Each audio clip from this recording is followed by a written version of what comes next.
here again. I hope you're okay. Today I've got another fantastic story for you. It's called The Wizard of Oz. And did you know, Summer and Sky, this is your mummy's favourite story? I hope you enjoy it. The Wizard of Oz, read by Aunty Amber. Dorothy lived on a farm in Kansas with her aunt and uncle and her little dog, Toto. One morning, Dorothy heard a strange whooshing noise outside the house. A whirlwind was coming. Before Dorothy could hide, the window blew open and something hit her on the head. As she fell to the floor, she felt the house rise in the air and start to spin, around and around and around. When Dorothy woke up, the wind had stopped and the house was still. Cautiously, she opened the door. "Goodness!" she exclaimed. "This doesn't look like Kansas." Then Dorothy spotted a crowd of people. "Thank you for saving us from the Wicked Witch of the East!" the crowd cried happily. And there, sticking out from under the house, were 2 feet wearing red shoes. Dorothy had landed on the witch! "Don't worry, dear," said a tall lady. "You're in the land of Oz, and I'm Glinda, the good witch." "But how do I get home to Kansas?" asked Dorothy. "The Wizard of Oz can help," replied Glinda. "Take the Wicked Witch of the East's magic shoes and follow the yellow brick road to the Emerald City. You'll find him there." Nearby, the Wicked Witch of the West was hiding. She was angry because Dorothy had landed on her sister and was even wearing her magic shoes. "I want those shoes," she hissed. Dorothy and Toto set off along the yellow brick road. As they passed a field, Dorothy was amazed to see a scarecrow wink and wave at her.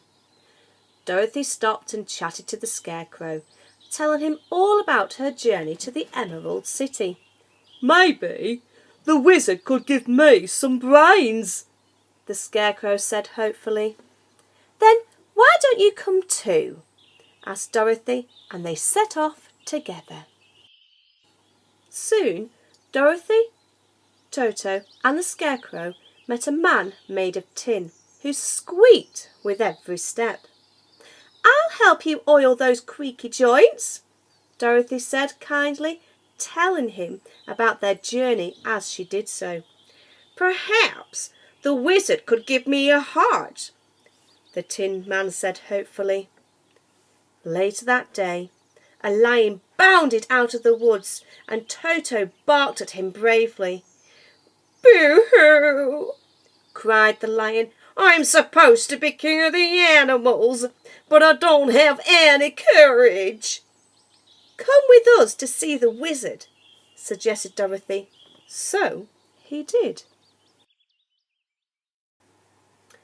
After a very long walk, the friends spotted the green glow of the Emerald City.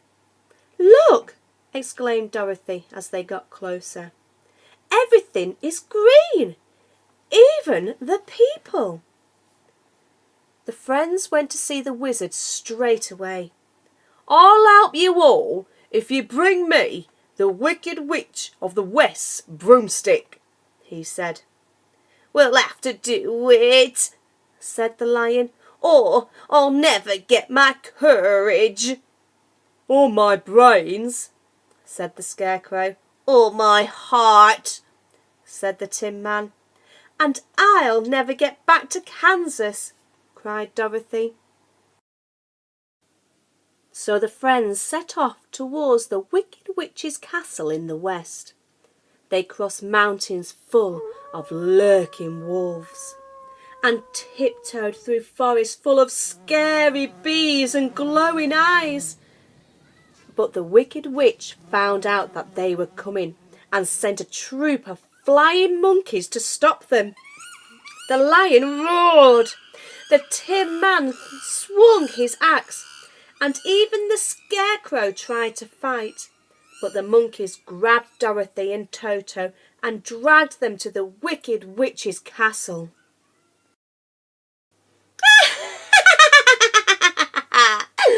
Cackled the Wicked Witch.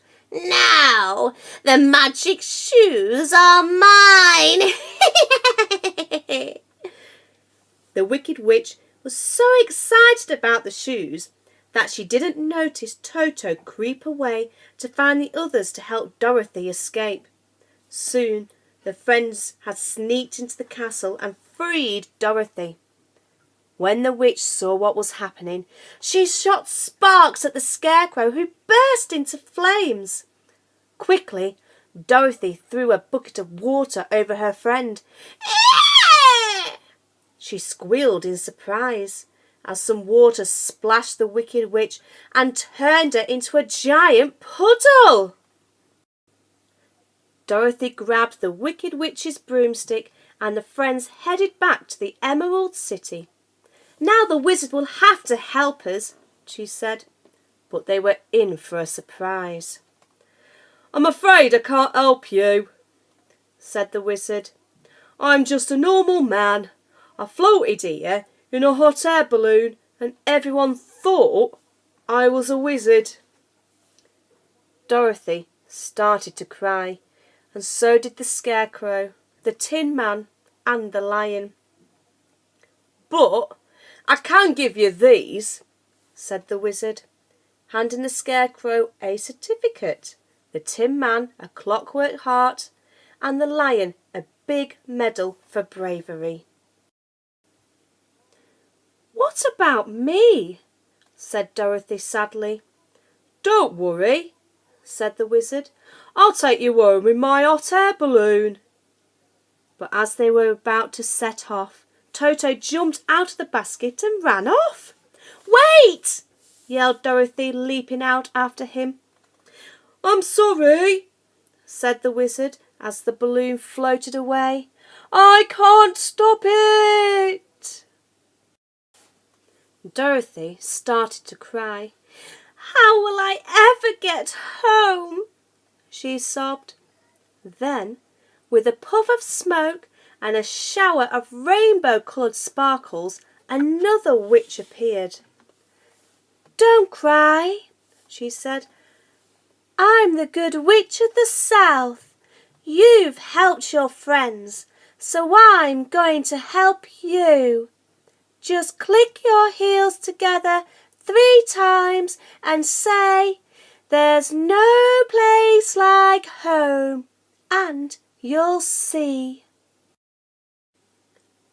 So Dorothy said goodbye to her friends. I'll miss you all so much, she said. Then, holding Toto tightly, she clicked her heels 3 times and said, there's no place like home. Suddenly, she was back in Kansas. There was her house and her aunt and uncle. What an adventure, she thought. But the Good Witch of the South was right. There really is no place like home. The end. Now that was such a fantastic adventure story. Well, what can I say? See you next time.